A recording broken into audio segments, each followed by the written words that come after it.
Back in 2026, the world was teetering on the edge of a total catastrophe.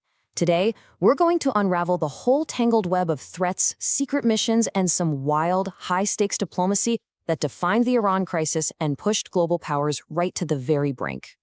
It all really came to a head on April 7th, 2026, with this one single chilling message from the American president.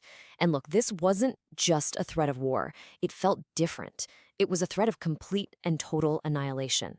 The whole world just stopped and held its breath, wondering, is this it? Is this the moment before a nuclear strike?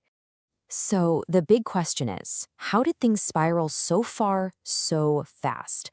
We're going to walk through the key moments that shoved the US and Iran towards this devastating war, and then, somehow, at the last second, pulled them back from the edge.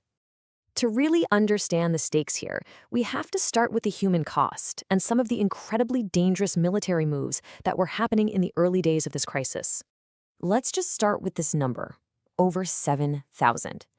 Now, this isn't just some statistic. You have to remember, this represents over 7,000 families, mothers, fathers, sons, daughters, whose lives were just completely shattered by the violence in only a few short weeks. So let's break that number down a bit. We're talking about thousands upon thousands of individual tragedies. You've got over 2,000 civilians killed in Iran, another 2,000 in Lebanon, not to mention the military casualties on the American and Israeli sides. Every single one of them, a story cut short. It's just a stark reminder that this was never some political game. It was a devastating human crisis. But the conflict didn't stop with conventional warfare. Oh no, it escalated and fast towards a potential nuclear disaster. On March 21st, Iran's big uranium enrichment facility at Natanz was hit. Then, just a little while later, 4 bombs were dropped right near the Bushehr nuclear power plant. Suddenly, the entire world was facing the threat of a radiological catastrophe. And make no mistake, a direct hit on Bushehr wouldn't have just been an Iranian problem. The Prime Minister of Qatar warned it would have created a Chernobyl-level disaster, poisoning the entire Gulf region for generations. Just think about that. No water, no fish, nothing. A complete and total ecological collapse. And then, on April 3rd, one single event changed everything. It became this critical turning point where Iran directly challenged the American narrative of dominance, and it triggered one of the most daring rescue missions we've seen in recent memory. So at the time, President Trump had been claiming total air dominance, pretty much saying the war was already won. But then Iran shot down an advanced American F-15E Strike Eagle. This one act proved that Iran's military was nowhere near defeated, and it completely changed the dynamic of the whole conflict. The mission to save that pilot, it was incredible.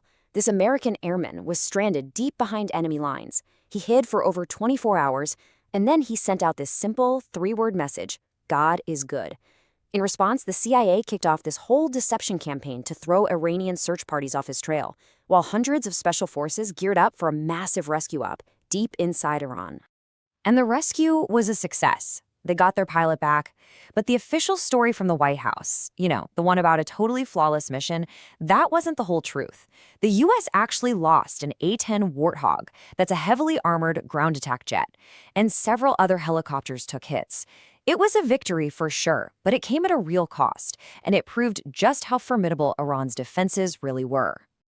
So, as the actual military situation on the ground was getting more complicated and more costly, the rhetoric coming out of the White House was getting more and more volatile and extreme. The main thing the U.S. was demanding was for Iran to reopen the Strait of Hormuz. This is a massively important global oil shipping lane. A huge chunk of the world's oil passes through it. The U.S. set 4 different deadlines, each time cranking up the pressure. In Iran, they ignored every single one. It was a very clear, very calculated act of defiance. So with all the deadlines ignored, President Trump's language took this sharp, unprecedented turn. This social media post says it all. Diplomacy was just thrown out the window, replaced by these direct, abusive threats that shocked everyone, friends and enemies alike. And this wasn't just trash talk. The language got dangerously dehumanizing. Trump threatened to target civilian power plants and bridges, and he justified it by calling Iranians animals. The rhetoric got so extreme that the UN and organizations like Amnesty International actually had to issue warnings that these statements were getting close to inciting genocide and could be considered war crimes.